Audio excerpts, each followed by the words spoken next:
আমার নবীর এক সময় শুধু গায়ে একটা জামা ছিল, একটা জামা, আর কোনো স্ট্রোকে জামা ছিল না।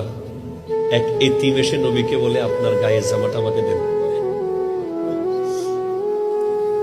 আমার নবী বলে, বাবা আমি তো নামাজ পড়বো একটু পরে, এখন জামা দিলে খালি গায়ে কেমনে পড়বো, আমি নামাজটা পড়ে দিই।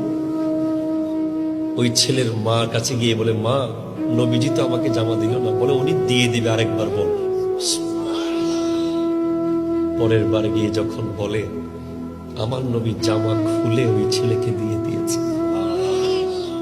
আমার নবী, নামাজের টাইম হয়ে যায়, সাহাবারা নবীজিকে খুঁজে দেখে আমার নবী হুজরা মুবারকের মধ্যে এইভাবে বসে আছে। সাহাবায়ে কেরাম এসে দেখে গায়ে জামা নেই। আর আমাদের কত জামা, আমাদের জামা সিরিয়াল আসে না। আমার নবীর গায়ে জামা ছিল না।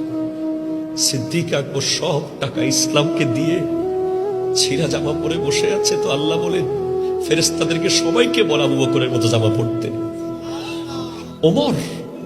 ওমর ফারুকে আজম 637 খ্রিস্টাব্দে ফিলিস্তিন গিয়েছিলেন। যাওয়ার সময় রাস্তার দুই পাশে বিশ্বের বড় বড় লিডাররা সবাই দাঁড়িয়ে, যে মুসলমানদের খলিফাকে এক নজর দেখব, 22 লক্ষ বর্গ মাইলের শাসককে দেখব, কেমন হবে তার জামা, কেমন হবে তার ঘোড়া, কেমন হবে তার মাথার মুকুট। দেখে ওমর যেই জামা পরেছে, গোলামও সেই জামা পরে না।